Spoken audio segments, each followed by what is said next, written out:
Hello everybody, welcome back to the channel. It's a beautiful Sunday, Super Bowl Sunday of all Sundays.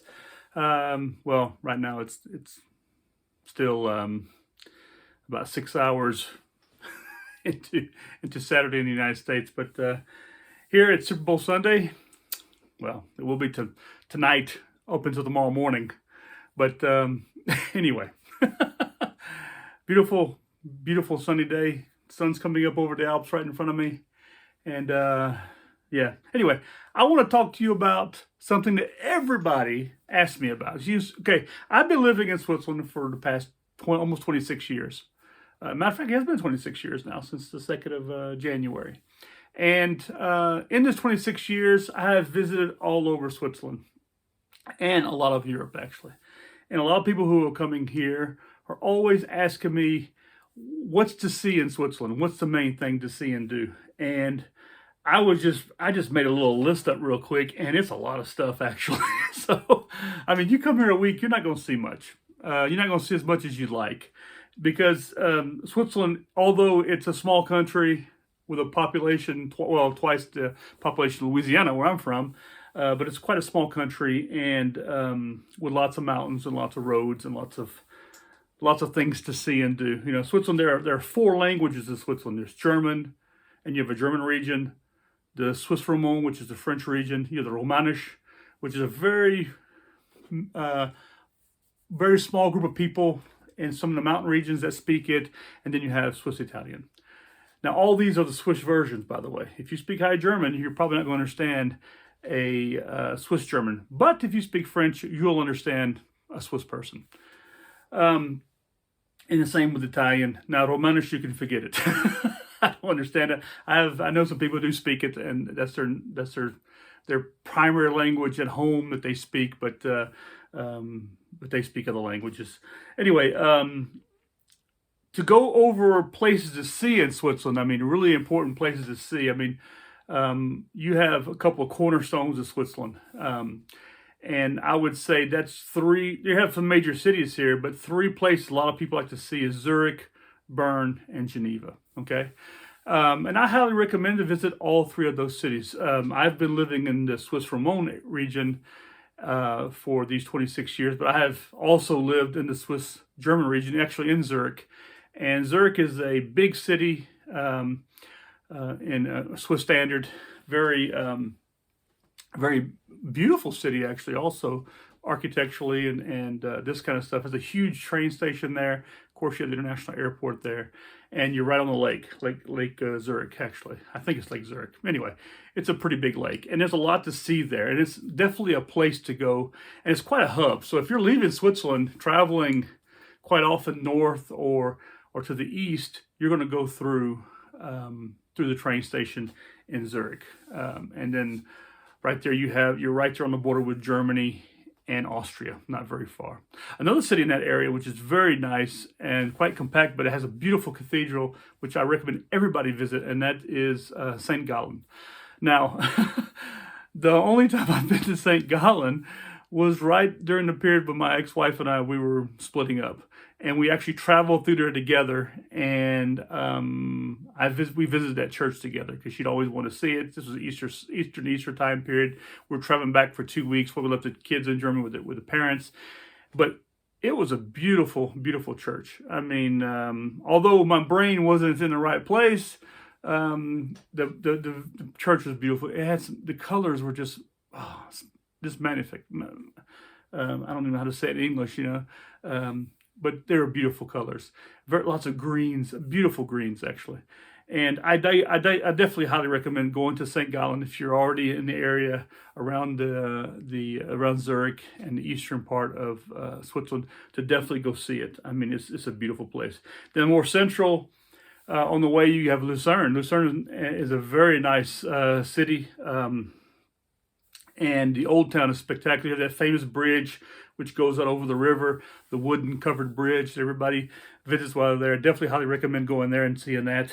And then in the south, the Swiss Italian part, you have Lugano and Locarno. And Lugano, I think, has the international cinema program every year, which is quite nice. But you're also very close. You're in Italy, basically, and you definitely see the difference between when you travel from Switzerland to Italy, especially on the roads. You go from a very nice smooth road to like the highway feels like you're on a country lane, but the people are very friendly in that region. You have Lago Maggiore, which it's on, and there's just some beautiful things to see there. When I first got married, before we first got married in the church, we spent a week down there on our honeymoon before the wedding, actually, just to spend some time together. And it was just beautiful. The place is just beautiful. The water's colder there because I think they're a little bit deeper. The lakes are there, but just beautiful, beautiful. I think what it is they have less sun on them because they have higher mountains around them, maybe. But beautiful place. Beautiful place. The food is just, oh man, it's Italian, so it's really good. You get pizza for $5 there, and it's better than anything you've ever eaten. But anyway, definitely go see that. Another area within it, you have Lugano, and then you have Bellinzone. I had a friend of mine an American friend, Jeff, he was a priest in Bellinzone, actually, at the cathedral there. And it's a beautiful place. Anyway, carry on. Now, there are some parts of Switzerland, especially up in the mountains. I highly recommend going to the Matterhorn, to Zermatt, and going visit the Matterhorn. It's a beautiful place, but these are very touristic places. You're going to pay for the altitude, but the views are fantastic. And if you want to get some nice couple of days of hiking in, definitely go to Zermatt because you have some nice, very old villages up in the mountains. There's some really nice stories. I read a really good book about that was written by a gentleman when he was in his 70s, I guess, or 80s, but about his growing up in the Zermatt region. And it was a fantastic book, very funny, but at the same time, I mean, just so much there, And so I definitely highly recommend it. Like I said, the hiking is fantastic, and you can see the mammoth, they call them, these little like big rats that live on the ground. You can see them out there, and they'll scream at you. But another part of Switzerland, which it's a must to go see, and that's the Grindelwald with Eiger. But I had such a bad experience there because I wasn't a busload of Japanese or whatever.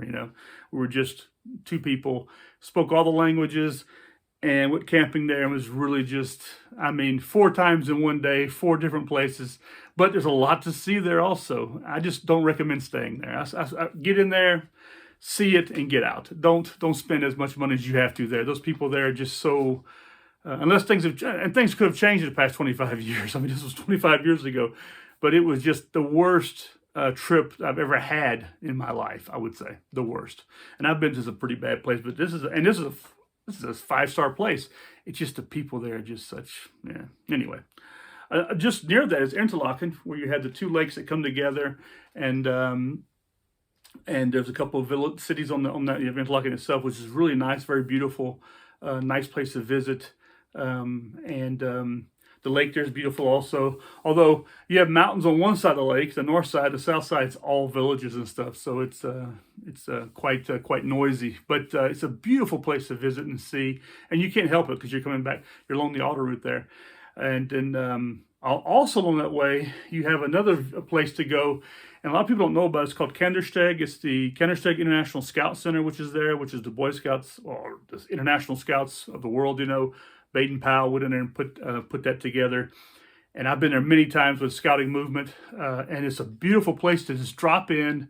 You can go into the village, have a nice pizza, something like that, and then do some nice hikes down by the center. It's just open. It's open. You can even stay in the scout center if it's not seasonal, or you can get in advance, get a room. And it's not expensive whatsoever.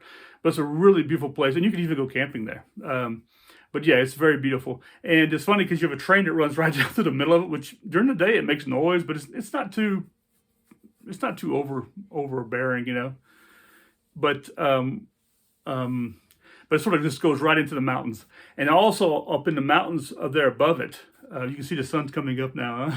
Also in the mountains above it, you have the windows from the artillery positions, this kind of stuff from the World War I and pre-World War I, the Swiss Army positions, that kind of stuff. You can just make them out if you know what you're looking for.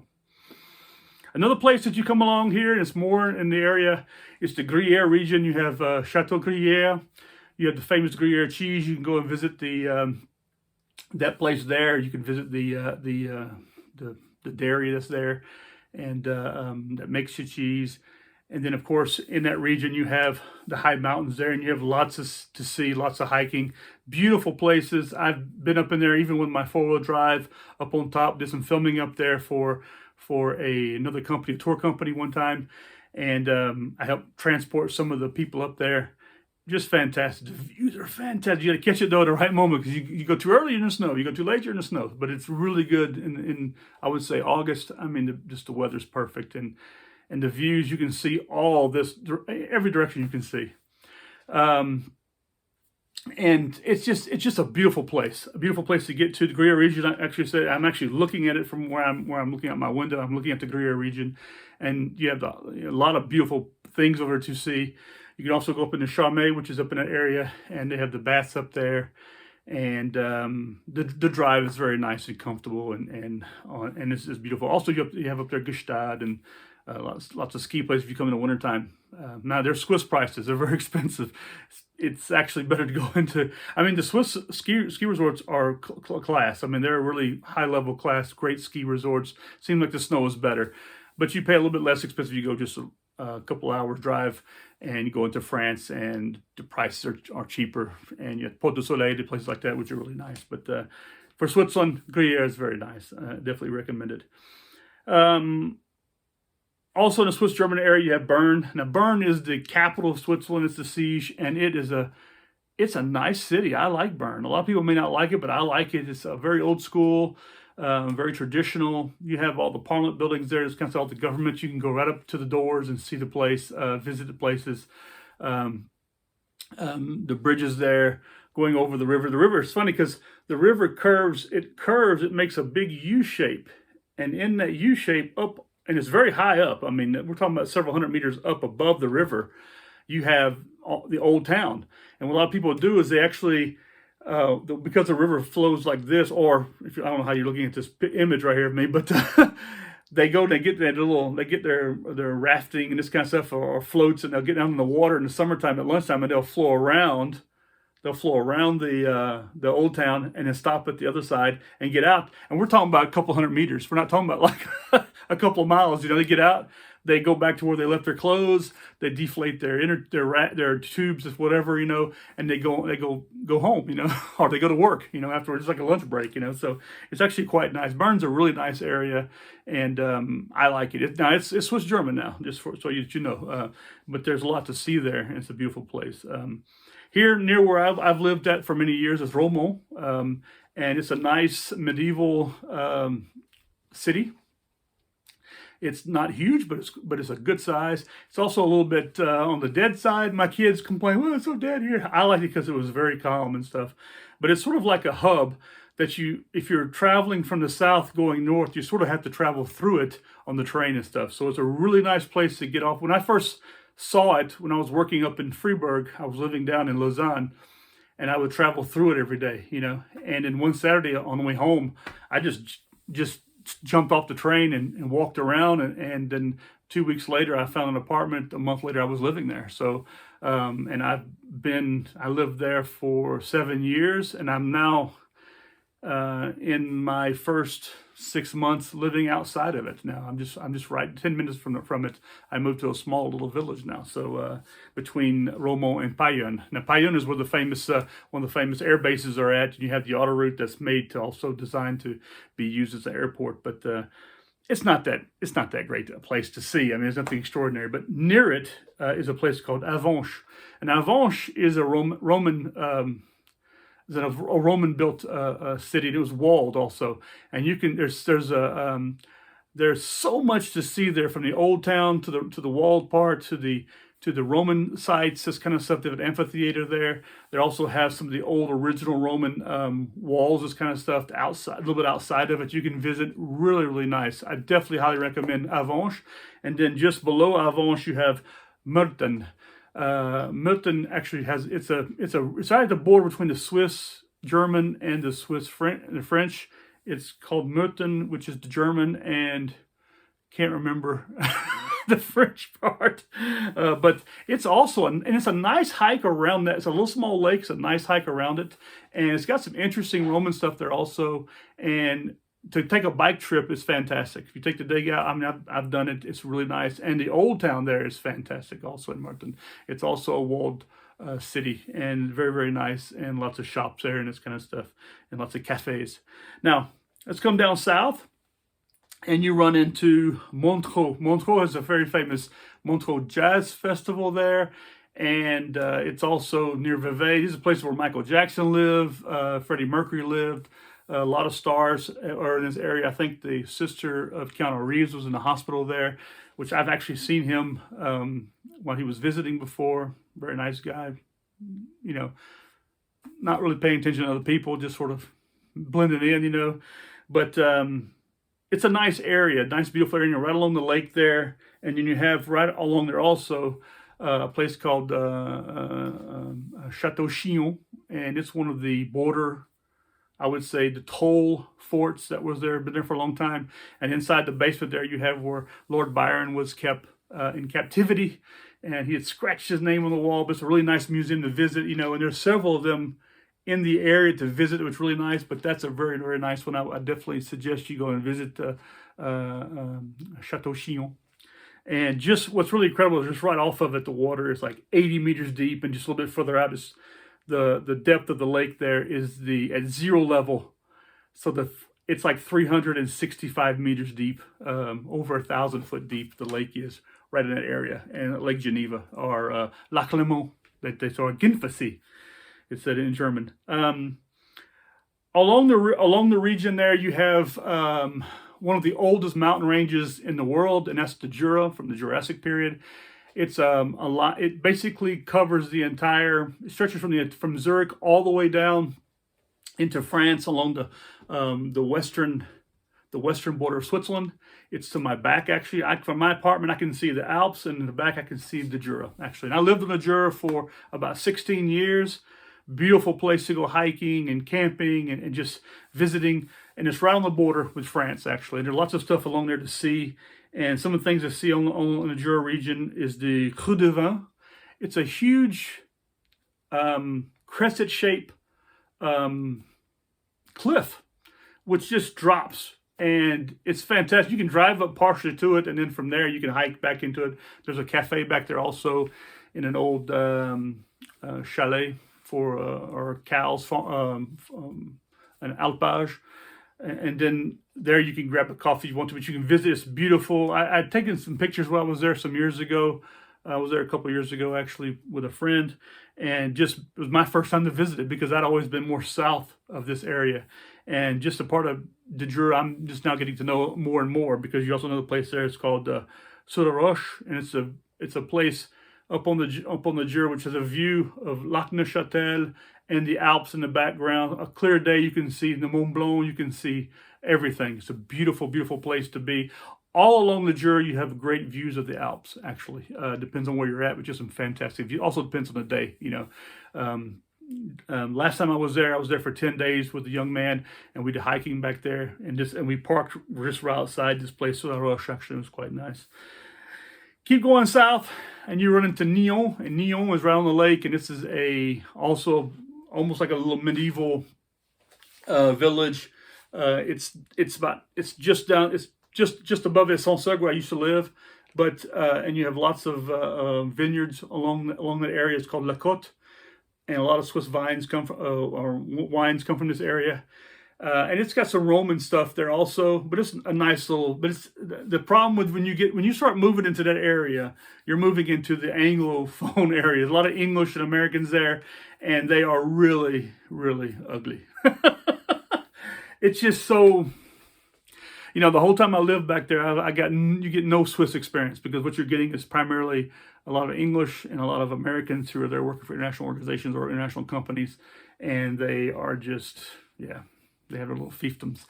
And then you carry on south and you get into the ultimate fiefdom. That's Geneva and Canton Geneva. And Canton Geneva, actually, it's very international. I think there's like about 500,000 inhabitants there, and every day that triples from everybody coming into work from France, because you have France. It's like a finger. It's like a finger, and all around it is the Jura, and then you have all France, and you have the Alps there. Beautiful region, lots of things to see. You could go to the Mont Blanc, places like that. Which is, if it's there, might as well go ahead and go to Chamonix and see it.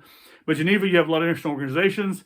You have from the United Nations to WHO. You have all these things. And actually, the United Nations is a really nice tour. You can go on and see it if it's open to that. I don't know if it's open anymore to that kind of stuff.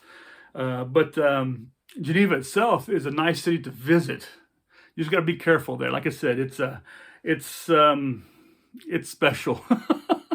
But it's not bad. It's not completely bad. It's just very expensive, by the way. I mean, but as a restaurant, I always... you have lots of brasseries, which are like, they make their own beers. You can go in, it's a little pub, like a restaurant, and you can have some really nice homemade beers there, or they make the beers themselves. But you have lots of good sushi there in some parts of the place. Some of the best sushi I've ever eaten is in Geneva, made by Japanese chefs who are living there and running their restaurants. You also have one of the best, if you like a steak, it's called an entrecôte. It's a really good piece for the steak. You go in there and you just basically sit down and you pay a fee to have a steak. They only serve one thing there. So you get a salad with vinegar, you get a steak and fries, and then whatever drink you're going to have. And that's what you eat. And you'll pay for it. Believe me, it's going to cost you. But, it's very, very good. And basically the steak is pre-cooked, or not pre-cooked, they cook it and they bring it to you, and it's like sizzling over. You can have it it has the famous Café de Paris, which was developed by, actually, I met one of the chefs that used to have in Saint-Sergue, at a restaurant in Saint-Sergue. He was one of the two who developed that recipe, actually. And fantastic. It's an herb butter that they put on it, and I think you can buy it. You can buy the butter, but you're not going to be able to get out of Switzerland with it. But anyway, not very far. But it just puts your steak on a different level. And those steaks are very lean, so that adds to it, and you can eat that sauce with your French fries, which are very good French fries, even better than McDonald's, I would say. And that's like the train station. When you come out of the train station, from underneath the train station, you're on. It's called Rue de Mont Blanc, and you're right into a small area. You have a UBS to the left, and then after that, which I think is to the left still there, and after that you have the Entrecôte. You keep going straight down, you run into the Pont de Mont Blanc, which is a bridge, which is one of the biggest ones that goes across. But you have lots of bridges there going across. You have an island there. You have lots of stuff to see there. You have the famous shopping street, Rue de... I can't remember now. Anyway, a very famous shopping street there with lots of all the brand names, everything from Cartier to any kind of big brand you're looking for. They have it there, and lots of other stuff too, very old Swiss shops. And then the Old Town, which goes up, and you have some beautiful architecture see up there. Even a restaurant where Bill Clinton ate, which in front of the restaurants are really nice. I think it's called the Musée de Tavel. I believe it's what it's called. I don't remember anymore. I've been there for many, many years. I've seen all this stuff before, and but it's a really nice museum, which shows you all the Old Town of Geneva, also from the origins of it. Gives you a lot of history. And then you have the famous Cathedral or the Cathedral Saint-Michel. And there you go all the way to the top, and you have a wonderful view of Geneva and the lake area. So there's a lot to see there. And then, of course, you can go on and see France from there also. But these are basically the places I can recommend to see in Switzerland. And if there's anything, and I've been to all these places too. I'm looking at this list right here. I've actually been to all these places, and I can definitely recommend them. And that's just it. There's always buyer beware. Switzerland's a very expensive place. The food's expensive here, but you have a lot of choices. If you come here in the wintertime, it's a beautiful winter place to be. Right now we have snow on the mountains right here, and it's a nice time to go out and have a raclette or a fondue, which is very nice. But you also have some other opportunities here. And you go to the Swiss-German part, like in Bern, you can have some really good Swiss-German food with spätzle and this kind of stuff. And then and then if you come here in the hunting season, it's very expensive, but hunted meat is very, very good. The menus are very, very good, but you pay a lot for them. You'll pay $80 a person. So, but anyway, that's my recommendations. If you have any questions or you need more information, just leave it down in the comments, and I'd appreciate if you were to like my channel, share my channel, and subscribe to my channel. And I look forward to hearing from you. And if, like I said, if you need any more information about Switzerland, just let me know. And I have done some guided tours before for some friends. Just a little quick story. I had, because when I was part of the scouting movement, there was a call out for, there was a brother and sister who were visiting Europe, and they were going to come through Switzerland, and they wanted to see it, and they were asking if anybody would house them. And so I volunteered. Yeah, I talked to them. I was with my wife at the time, ex-wife, and we said, yes, bring them over. Veronica and, oh man, I can't remember her brother's name, but I followed him on Facebook. He's in the Navy now, and she's in Australia. But anyway, they came over.